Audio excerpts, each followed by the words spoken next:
Alors, mes amis, nous sommes à la fête de Sainte Marie, Mère de Dieu. Elle tombe toujours le 1er janvier. Mais je trouve qu'elle exprime davantage que nous célébrons en profondeur. Sainte Marie, Mère de Dieu. Et nous avons également chaque année à peu près les mêmes textes qui reviennent. C'est comme s'ils étaient inépuisables. On peut les lire jusqu'à la fin des temps et ils nous apprendront toujours quelque chose de neuf. Alors, le Seigneur parle à Moïse et dit, « Parle à Aaron et ses fils, et tu leur diras, voici en quels termes vous bénirez les fils d'Israël. » Alors, chaque année, je vous parle de cette bénédiction que mon père nous donnait à chaque début d'année, tradition qui se faisait dans un grand nombre de familles québécoises. Et cette réalité de la bénédiction est une réalité qui est spirituelle, mais qui manque pas de chair, qui manque pas de... Parce que mon père vivait beaucoup de choses dans sa chair quand il nous bénissait, parce que ça l'impressionnait, ça l'émouvait. Et invoquer le nom de Dieu sur ses fils, c'est un grand désir d'ouvrir les fils sur ce qu'il y a de plus haut et de plus grand, qui n'est pas le Père immédiat, mais qui est celui qui est dans les cieux. Souvent, on va croire que parce qu'il est dans le ciel, qu'il est ailleurs. Mais il n'y a rien de plus proche que le ciel, parce qu'il nous habite. Il est en nous. Et invoquer le nom du Seigneur, c'est reconnaître une autorité qui nous dépasse. Et lorsqu'on s'en distance, on se retrouve dans des réalités qui sont peut-être d'en bas, mais peut-être très basses aussi, et qui manquent, je dirais, de hauteur, de grandeur et de profondeur. Que le Seigneur te bénisse et te garde. J'aime savoir que c'est lui qui me garde, parce qu'il est capable de me garder à travers toutes les réalités, même celles qui sont les plus difficiles. Il est celui qui est en mesure de me faire mettre debout là où, naturellement, je devrais tout simplement m'écraser. Qu'il fasse briller sur toi son visage, que les ténèbres du monde ne viennent pas assombrir mes traits, mais que la lumière de sa face vienne éclairer ce visage qui est le mien et dans lequel je rencontre d'autres visages, où on a tous besoin de se reconnaître dans une lumière plutôt que de se faire peur dans des ténèbres. Que le Seigneur tourne vers toi son visage, qu'il ne se détourne pas de toi et qu'il t'apporte la paix.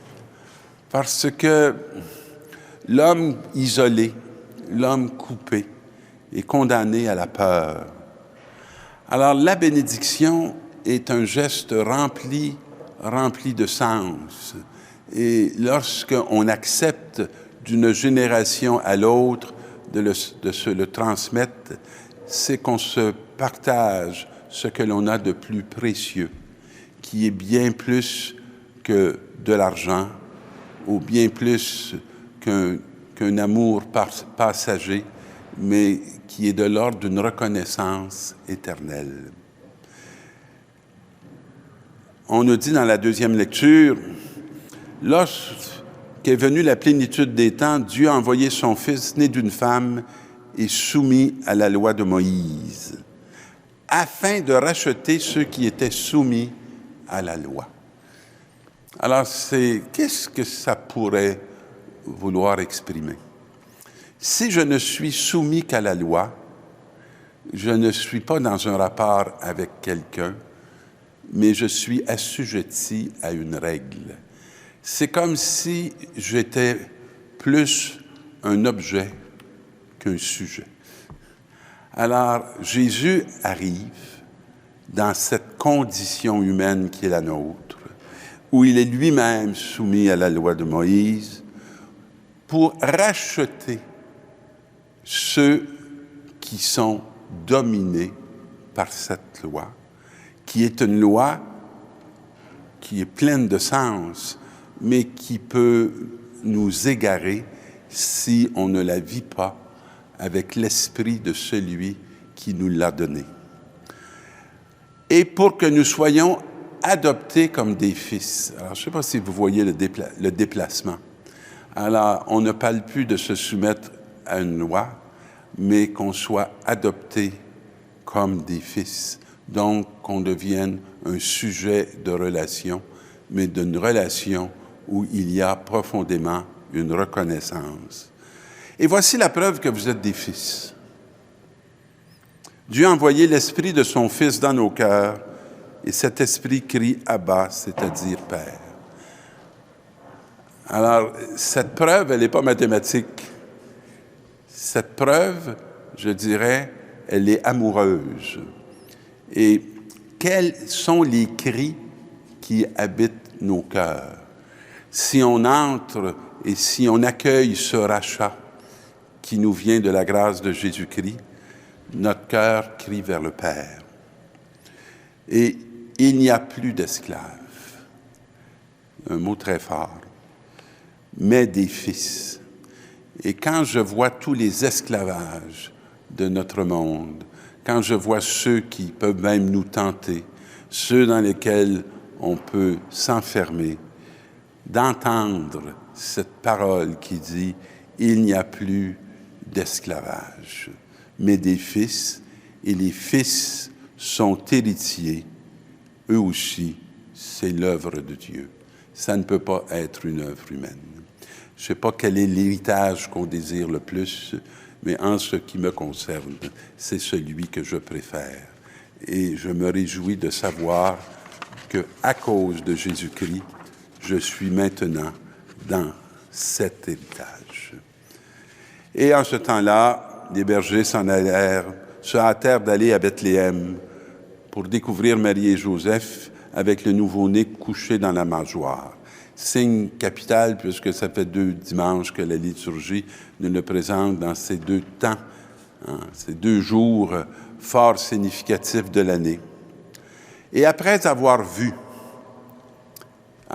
ce qui leur avait été annoncé par l'ange, les nouvelles qui nous viennent de Dieu, les annonces qui viennent de Dieu, elles ne sont jamais là pour se cacher. Vient toujours le temps où l'on voit. Et comme ils voient en arrivant ce signe, ils racontèrent ce qui leur avait été annoncé au sujet de cet enfant. Je ne sais pas si, personnellement, vous avez vécu l'expérience d'une annonce qui vous a été faite au sujet de cet enfant. C'est profondément l'expérience chrétienne. On peut être religieux, mais on peut être croyant. Et religieux, on peut connaître, on peut savoir, mais croyant, on a vu et on voit. Et tous ceux qui entendirent s'étonnaient de ce que racontaient les bergers. Écoutez quelqu'un qui a quelque chose d'étonnant à nous raconter. C'est tout un événement dans une vie. On se partage souvent des réalités sans aucune dimension, des réalités dans lesquelles on n'apprend rien. On rabâche des mots, mais on ne partage pas la bonne nouvelle reçue et reconnue. Et Marie retenait tous ces événements et les méditait dans son cœur.